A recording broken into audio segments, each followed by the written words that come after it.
अब मुझे जब कभी भी वो सब याद आता है तो मैं सोचती हूँ कि क्या मैंने जो किया वो सही था या गलत।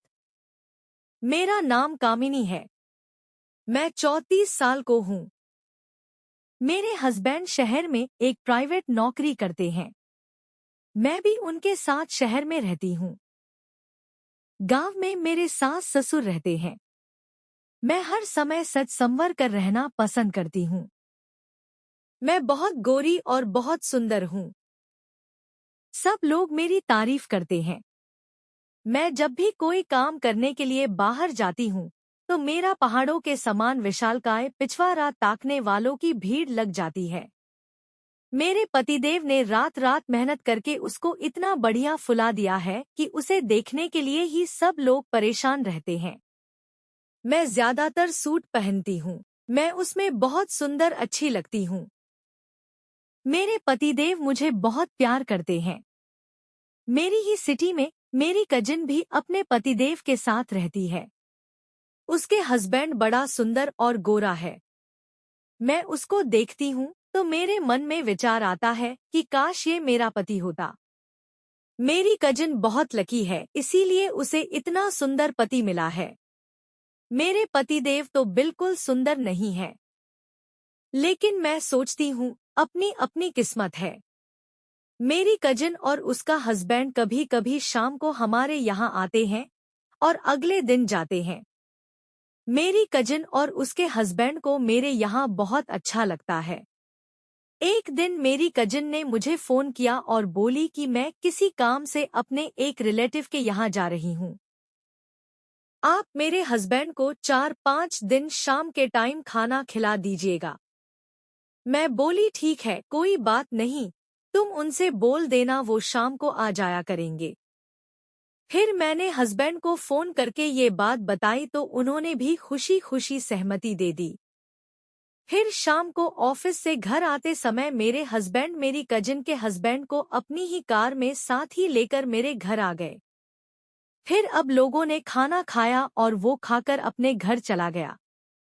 अगले दिन हस्बैंड ने मुझे बताया कि उनको किसी काम से गांव जाना है और मैं वहां लगभग 5-6 दिन रुकूंगा। इसलिए मैंने अमित को बोल दिया है वो अपने ही घर पर खाना खाने के बाद रुक जाएगा। अमित मेरी कजिन के हस्बैंड का नाम था। मैं बोली ठीक है। फिर मैंने शाम के लिए अच्छा सा खाना बनाया और फिर खूब सुंदर सा सज संवर उठी। मैंने खूब सुंदर से इत्र लगा लिया। जैसे ही वो शाम को आया वो मुझे देखता ही रह गया। फिर बोला भाभी आपकी खुशबू कितनी प्यारी है। मैं शर्मा उठी और बोली ये मेरी नहीं, इत्र की खुशबू है। वो बोला अब तो इत्र की भी और आपकी भी खुशबू लेने के लिए मेरे पास कई दिन का समय है। इतने में तो मैं आपकी खुशबू से सुगंधित हो उठूंगा। फिर हम खाना खाकर आराम करने चले गए। अगले दिन उसका ऑफिस जल्दी था तो वो सुबह ही ऑफिस के लिए तैयार होकर निकल गया। मैं अब काम पूरा कर स्नान करने के लिए चली गई। मैंने आउटर का मेन दरवाजा बंद नहीं किया कि अखबार वाला आएगा और लॉन में अखबार रखकर चला जाएगा। जब मैं नहा चुकी तो मुझे पता चला कि मैं तौलिया तो कमरे में ही भूल आई हूँ। फिर मैंने सोचा कि कोई घर में तो है नहीं, ना कोई बाहर से आने वाला ही है, लाऊं ऐसे ही जल्दी से कमरे में भाग जाती हूँ। यही सोचना मेरी सबसे बड़ी गलती थी। कजिन का हस्बैंड ऑफिस से किसी कारण से लौट आया था। मैं जिस समय वॉशरूम से बाहर जाने के लिए निकली ठीक उसी टाइम वो अंदर आ गया। क्योंकि बाहर का दरवाजा तो मैंने बंद ही नहीं किया था। मुझे इस तरह देख वो भौचक्का रह गया। उसको अंदाजा नहीं था कि मैं उस तरह उसे सामने मिलूंगी।